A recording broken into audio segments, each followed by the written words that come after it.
Welcome back, Jeff Cameron Show, 93.3 Real Talk Radio and Warchant TV. I reached out to Ingram. Ingram said, who you want? I said, I want to talk to a linebacker. I want somebody who is rugged. He said, I'm going to give you juice. Is that a good description, Justin? Good description, right? Yes. Welcome to the show, man. Appreciate you.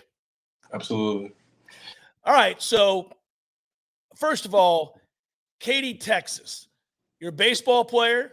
You're smart. You're good academics. Obviously great at football. Do you ever think about playing baseball as well?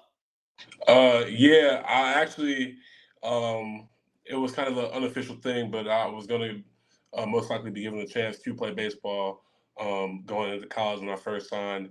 Obviously, with everything that kind of went down, it just kind of didn't work out that way, and I ended up going here.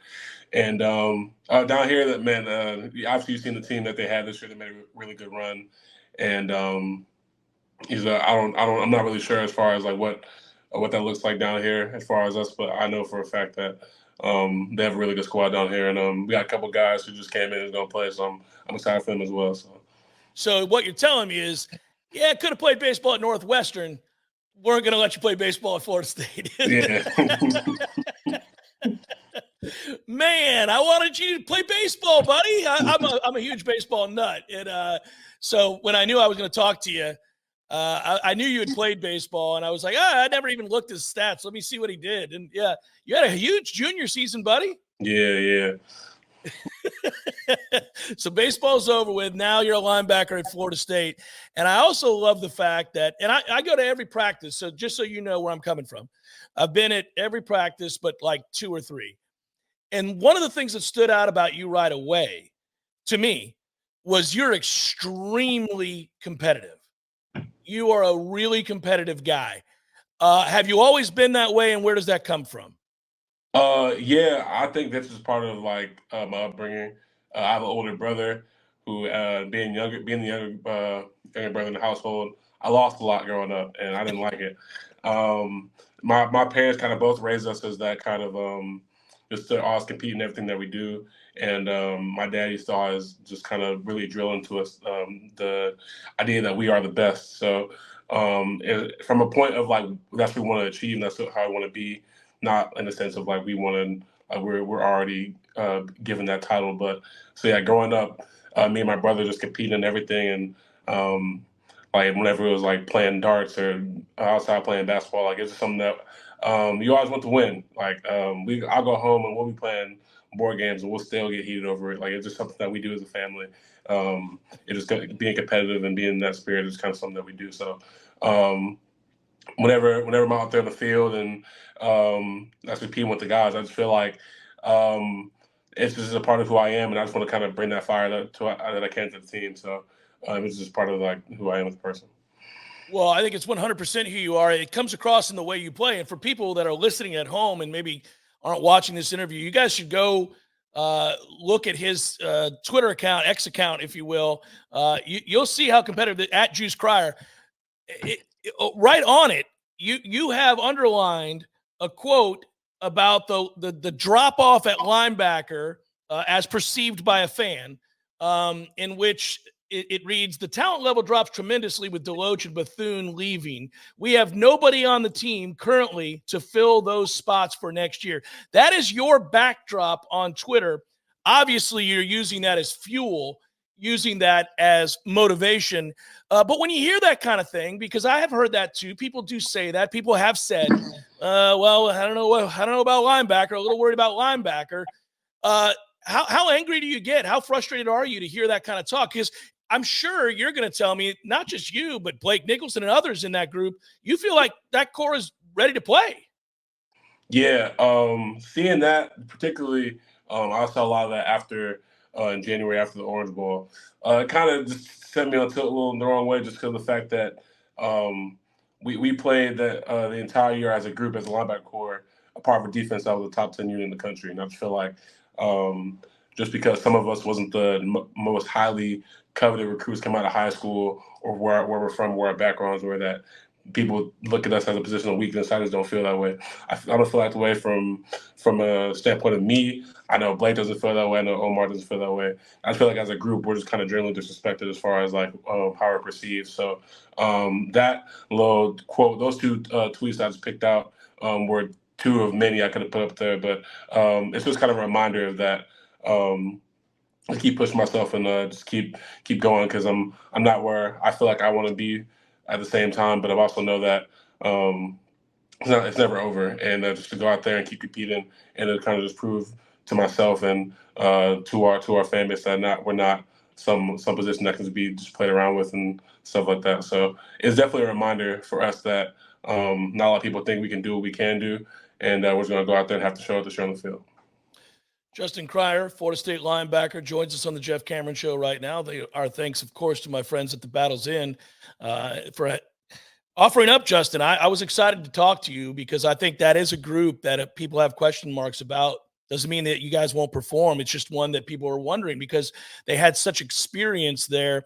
Talk about the position within Florida State's defense. You mentioned it was a top 10 defense a year ago. This is a group that excelled. The defense in its entirety became really the talking point at the end of last season. You ended up playing in that Orange Bowl game. I think you had 6 tackles in that game against Georgia. And I go back to what I said about how competitive you are. I could tell how frustrated you were with that situation. We all know Florida State was shorthanded in that game. A lot of guys didn't play. Was not a fair representation of that Florida State football team from a season ago. But there's got to be no doubt in my mind that you guys are fueled by the fact that people perceive this defense and really Florida State in general as a fraud if they're outside of Tallahassee because of what happened in that Orange Bowl game. Yeah, that's just a part of kind of the social media era that we live in, and the kind of how people talk these days as far as like college fan bases and about programs and stuff like that. I can tell you in house, that's not a priority for us. In the game, me, Blake, everybody else who played, obviously it was an opportunity for us to go out there and show what we could do, and we fell short. There's no ifs, ands, or buts about it, but none of us are going to let that game define who we are as people, and none of us are going to let that game define who we are as players, especially. So at the end of the day, what's in the past, and Coach tells us all the time that it's never about who's on our schedule, who we play, or who we have played. It's always going to be about us. So adopting that mindset and not really worrying about what people have to say about our squad on social media, on certain apps, that's not a place for us to speak about. We're going to go ahead and just take care of our business on the field and let our play do the talking. Kind of curious, Justin. Ernie Sims is a friend of mine. He recently joined the staff. Obviously, Randy Shannon, your coach. And I'm looking at this staff and looking at the group that you get to work with. You know, a recent rule passed in which analysts are now allowed to coach, now allowed to actually talk to players and assist you guys. I'm biased because I love Ernie. But what's your interaction been like with him so far? He's been a great addition to the staff. Yeah, Ernie's somebody who coming in has kind of really been particular and like really focused on the small things with us. He's very, very detailed and focused on stuff that you wouldn't really think about. He always drives home those points about certain very minor details and little things that you wouldn't really think about. So it's definitely just made us better and as a whole and more complete as linebackers because we finish everything we do. We play with correct footwork. We do everything in the right headspace, everything like that. So he's been somebody who's very particular in that small details kind of space, and he just helped us elevate our game to the next level. How excited are you to go to Ireland? I'm super excited to be in Ireland. That flight isn't going to be my favorite thing in the world. I was telling somebody the other day, they kind of group us on the plane by who our travel roommate is, and mine is Blake, and Blake snores when he sleeps. So I'm not really looking forward to having to hear that. But all jokes aside, it's definitely going to be a good experience. Not just for me, but for the entire team to go out there and experience an entire new culture. And we're going to treat it like a bowl. We've been on there for a little bit, get to see some stuff, and have just a good experience outside of the game. And then after that, go ahead and take care of business. So I'm super excited for it. I was there last summer, Justin. They sent us and some other guys from the media to go as a preview, and you're gonna love Dublin, man. The people are super sweet, and I'll be there this year as well. Not that you care about that, but I'm looking forward to covering you guys at practice in Dublin. What a cool assignment, right? It's just what an opportunity for all of us to get to travel and see other people and do that kind of stuff. I know. I figured you'd be very excited about that, and at the same time, it's got to be weird because you got to take care of business, right? You got to be focused. It's a big game. It's the whole nation's going to be watching that game. Yeah.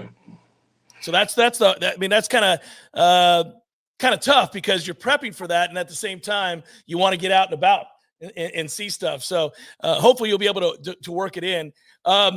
Final thing here, Justin. I'm just going to ask you. I'm kind of curious. When you left Northwestern, was Florida State top priority, or did you look at a couple of other places? And why did you choose Florida State? It was kind of just a tough situation from the beginning.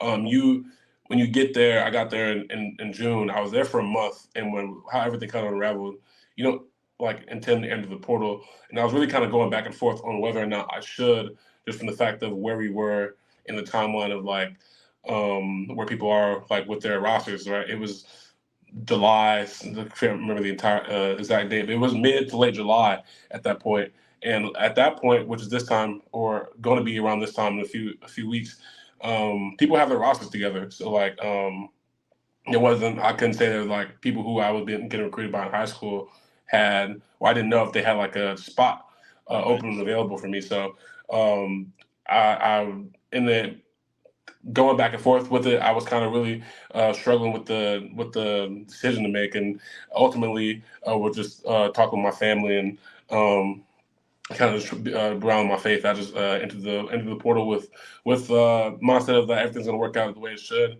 and just the way how Florida State was as far as linebacker depth and numbers. They had a scholarship spot for me, and I mean once I knew that, I mean it was kind of wrapped from there. I heard from a lot of other places, and I was kind of starting to generate some interest from other schools that I didn't really hear from out of high school, but.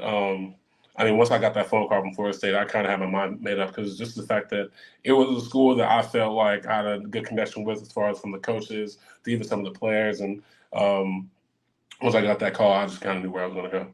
If you don't mind me asking, what are you majoring in? I know academics are very important to you. You're a great student. You're all academic, all of those things. I'm always curious about this. What are you studying? I plan on majoring in sports communications or sports management and minor in communications, being on TV, kind of being on the analyst side of the job, and hopefully doing what you do one day. We'll save a spot for you, man. Hopefully you're playing in the NFL, though, so we can delay it.